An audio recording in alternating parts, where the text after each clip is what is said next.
Barca are in the semifinals of the Champions League. The first semifinals of the Champions League in 6 years, bro.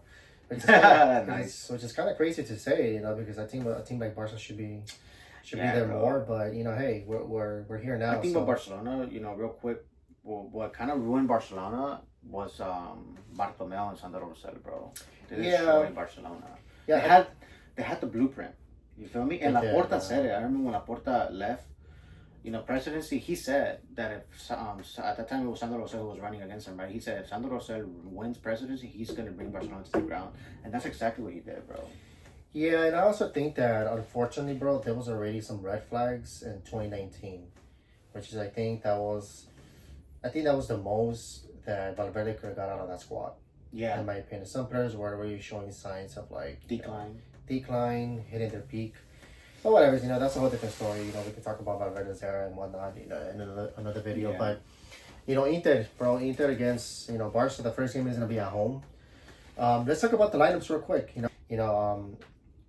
Is Flick going to go ahead and make some rotations? Should he make some rotations? I don't think so, to be honest. I don't think he should. Maybe just like one or two players.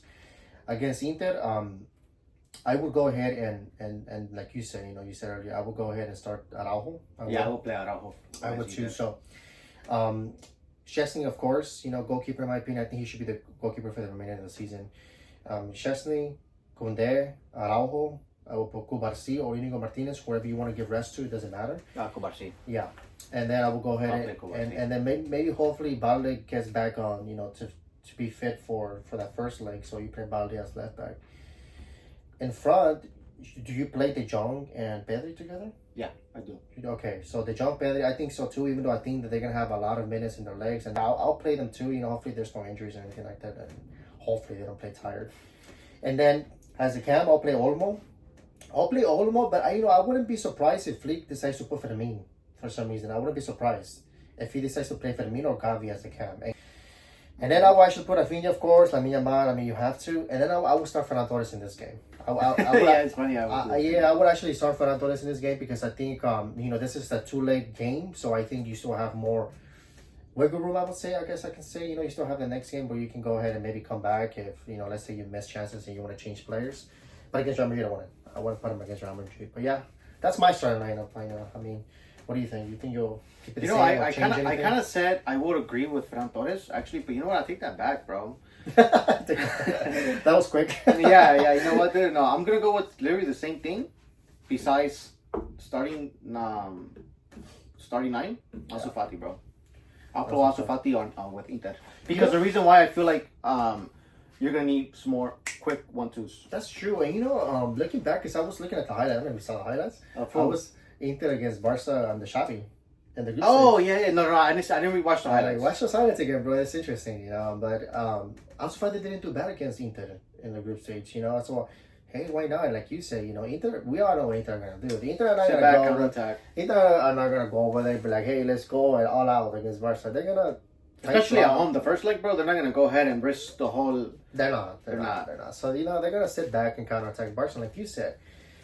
Against teams that do that, you need players that are more quicker with the ball, and Ansu Fati gives you that. He is quicker with the ball. He has those 1-2s that we saw against Mallorca, and he was doing pretty good in my opinion. He doesn't have the final end product, which is the goal yet. Lamine Yamal, Balde, and Ansu Fati, they have a really good relationship. Yeah. That's why I tell you that for me, I would go ahead. I will put Ansu Fati as a false 9, and I'll put Olmo behind him.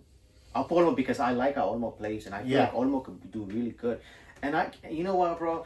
I've been a very I've been the type of person who's always wanted to see Ansu Fati, bro. Because me and you, we watched Ansu Fati come into Barcelona and how good he was with those 1-2s, shooting. Ansu Fati is really good. He may not be, you can say, clinical right now or deadly, but that's because you know what, dude? He's lost confidence.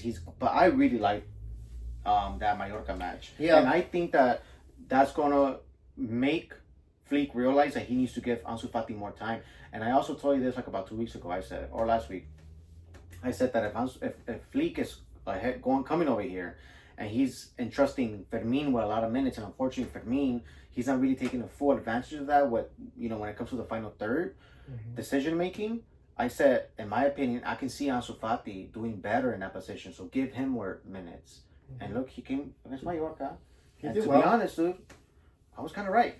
He looked good. No, he looks good. I like to how be he honest. looks. So yeah, like you say, hey, why not? Why not give him a chance? I would. So I would give him a chance against Inter. Why not? And like I told you, he didn't play bad against Inter in the 2 years ago when in the group stage when they played him on the shopping. So my lineup, right? Just to kind of finish this off real quick.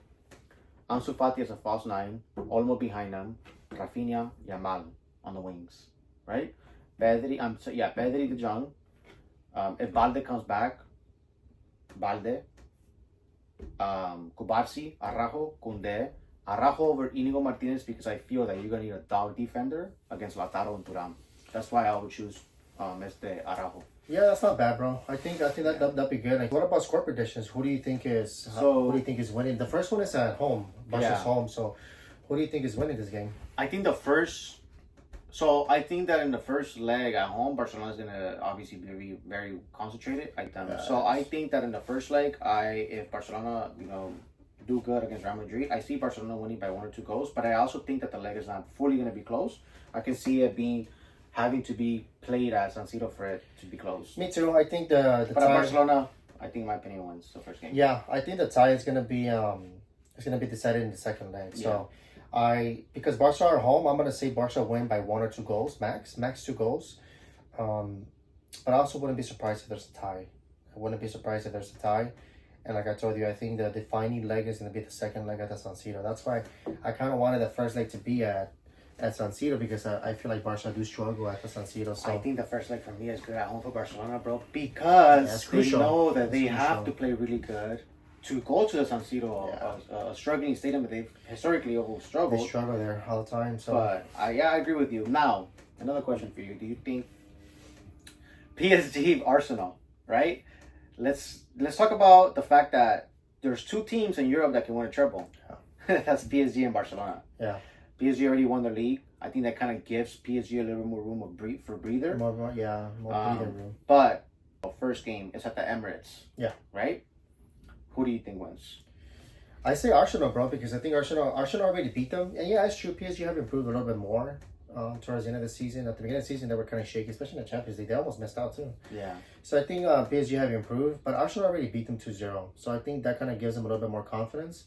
So if it's at the Emirates, I see Arsenal winning, bro. By 1 or 2 goals, I see them winning. So do you see, you know what? I'm going to go ahead and say that I'm kind of curious about that match. I said it before, right? I said, when me and you were talking, I said that I would like to go ahead and see Arsenal versus PSG rather than seeing PSG versus Real Madrid. Besides the fact that, you can go ahead and say, Mbappe goes and plays for his former club against his former club. No, what I mean is because I feel like both teams, PSG and Arsenal, come into this tie with none of them being the favorites. I feel like it's a very even match. I feel like a lot of fan base did not expect for Arsenal and not even PSG to be in the semifinals. I agree. Yeah, you know what? Arsenal, I kind of knew that. Well, we did, but what I'm saying is like even people, like ESPN pundits, even other pundits, like the general public didn't expect Arsenal to get here. They all said Real Madrid is going to go ahead and beat Arsenal, right? And that's simply because of like you said, the history. But with that being said, nobody expected Arsenal and PSG to be in the semifinals. No, so I think it's a really good game, and I think it's against 2 Spanish coaches who probably have the same idea, same way of thinking, same way of playing. Because Luis Enriquez, in my opinion, he also has this idea of making PSG play not scared. Yeah, and which Arteta has been doing that for Arsenal as well. He's transforming PSG's playing style, which I think is good for PSG. Finally, they get a coach who actually wants to build a project there. It's gonna be a good match, bro. To be honest, but I think Arsenal are going through, and I think Arsenal winning the first leg. I do believe it's gonna be divided in the second leg, just like Barca and Inter. But I think Arsenal are gonna go through, and I want Arsenal to go through, bro, because I would rather let's say Barca go through. I would rather have Arsenal win the Champions League, bro, than PSG. I don't want PSG to win the Champions League. Not me either. I dislike him. So, do you dislike Dembele too? Yeah, he's a traitor. The traitor's there. Honestly, I don't want. He's a rat. Honestly, I would love to see Arsenal smash them, not because of Luis Enrique, but also. I like Arsenal. It's funny, bro, because I've always enjoyed watching Arsenal play, even when they had like a pretty good team under Arsene Wenger. I think that their idea was always good, and like even when Barcelona and Arsenal would always play, I always enjoyed watching those matches. So I agree with you. I rather have Arsenal go through, and then repeat the 2006 final, and there'll be a hell of a freaking Barcelona. It'll be a hell of Arsenal. a final, bro. Arsenal versus Barcelona. It'll be a hell of a final. And like I told you, let's say for some reason, Barca lose. Let's say Barca get through Inter, right? Let's just say that. Because we don't know what's going to happen. But let's say Barca get to the Champions League final. Let's say for some reason they lose the Champions League final. I'd rather have them losing against Arsenal. I won't be too upset. I'll be upset, but not too upset. Because I'll be happy for Arteta, bro. I'll be happy for Arteta and Arsenal because... I don't care at that point, bro. No. What I'm saying is, of course I'm going to be traitor. upset. I know, I'll be upset, but you know what? No, I know what you mean. You'd rather watch Arsenal winning than PSG. I'd rather watch Arsenal and Arteta lift up the trophy than have PSG lift up. No, I agree with you. I think that especially because I feel like Arteta went to Arsenal, which is you could say his love. Yeah. His love, like that's a club that he breathes. And he's besides Barcelona, even though he came from Masia and whatever. Yeah. That's a club that he really. And who knows? Arteta could be Barca's future coach. That's one. And then two is, Arteta has actually put time and work into Arsenal. Yeah. Building Arsenal from the ground up. Not like PSG, bro, where they've spent how much money. I agree with you.